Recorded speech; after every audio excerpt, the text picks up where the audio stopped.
Hello, this is Professor Mezzatesta, your instructor for First Aid, CPR, AED. I'm about to go over a first aid review. If you have any questions, you can contact me through email. These topics are not the complete review. You should read your text, answer the questions in your text, watch your videos. A person twists their ankle.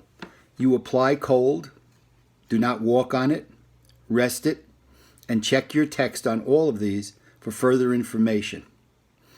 A victim that has fainted, you should have them lie down in a flat lying position.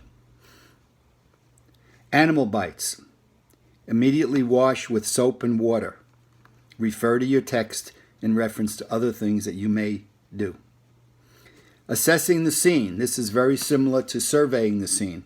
When you're surveying the scene, you want to check for things that can be life-threatening, an immediate threat to life. And in assessing the scene, you're trying to check things that may be dangerous, danger to other people, how many people were involved. Wounds, avulsion, bruise, and scrapes. In your textbook, there's an area of different types of wounds. Bandages helps control bleeding and prevents infection. Direct pressure is the best way to stop bleeding. Burns, cool the burn. Stop the burning. Cover the burn. Put ice, but not ice, directly on the burn. Burns for infants and seniors can be more serious. Conscious person, always get consent, ask questions. Do not move the victim.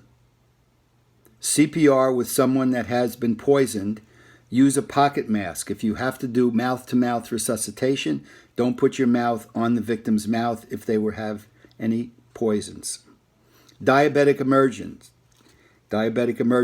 too much or too little sugar in the blood. If you think someone has symptoms of a diabetic emergency, give them something with sugar. If the condition does not improve, call 911.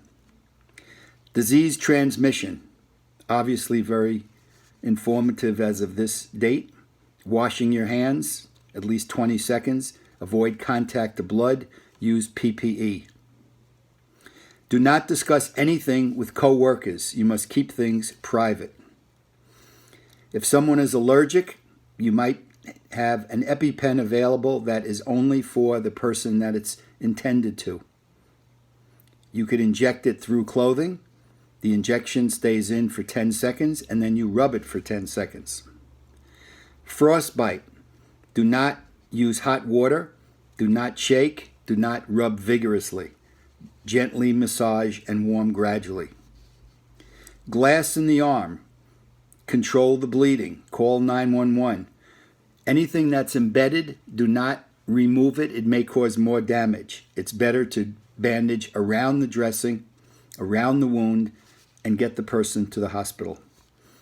Head injuries. Sleepy, confused, vomiting, complaining of headache.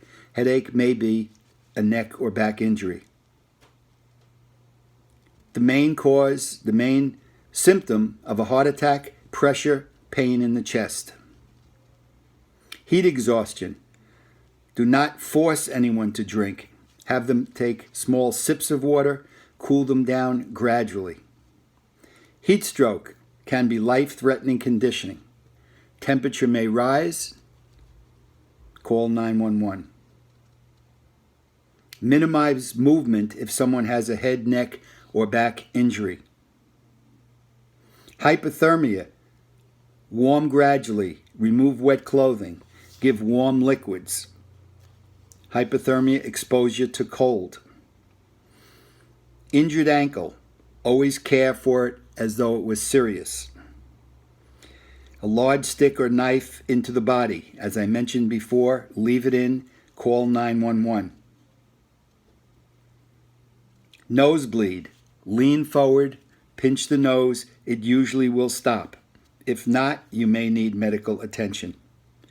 Open fracture or a compound fracture is a break in the bone that breaks through the skin. so you may have to control bleeding. Call 911.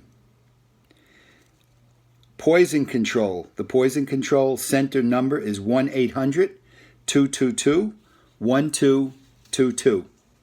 You could also call 911. They will connect you, or you speak to both 911 and poison control. Puncture wounds might be an example of stepping on a nail or a tack in the foot. Remove ticks with tweezers. A tick can be embedded into your body, into your hair, and you want to grab it with tweezers and try to pull it out. Wash with soap and water. If necessary, gets infected, see your doctor. In your first aid kit, have additional supplies and replenish these supplies. A seizure. Do not hold the person down. Do not put anything in their mouth. Move objects away from the person. Usually in a few minutes the seizure and the shaking will stop. Call 911 if needed. Serious burns. First check the scene to make sure it's safe. Then you're going to stop the burning, cool the burning, and cover the burn. Severe allergic reaction. You may have to administer epinephrine through an EpiPen if the person has one, and then you want to observe the person for approximately 30 minutes after to see if there's any side effects. When you have a fracture, splint should be snug but not so tight that it stops circulation. Stop bleeding with direct pressure, bandage over the area. Stroke, blockage of blood to the brain. In your text, you'll read about FAST, face, arm, speech, and time as far as symptoms. Tooth injury. If a tooth is broken, knocked out, you may hold the tooth by the crown. You may put it in water, clear liquid, sterile water. Do not touch the root. A tourniquet is a way of stopping bleeding. In your first aid kit, you should have a tourniquet, which is some type of a bandage dressing that you could wrap around just a couple of inches above where the bleeding has occurred, and then you're going to secure the tourniquet, call 911, get the person to the hospital as soon as possible. If a person has trouble breathing, call 911. Victim becomes unconscious, call 911. You tap the victim, there's no response, call 911. Victim responds, get consent, permission. Wash your hands for at least 20 seconds. Wear PPE, personal protective equipment. When calling 911, stay on the phone until the dispatcher tells you it's okay to hang up. Now, what you should do in studying is to read your text, answer the questions, watch the videos, and then you'll be taking your first aid test. Good luck. Hope to see you soon.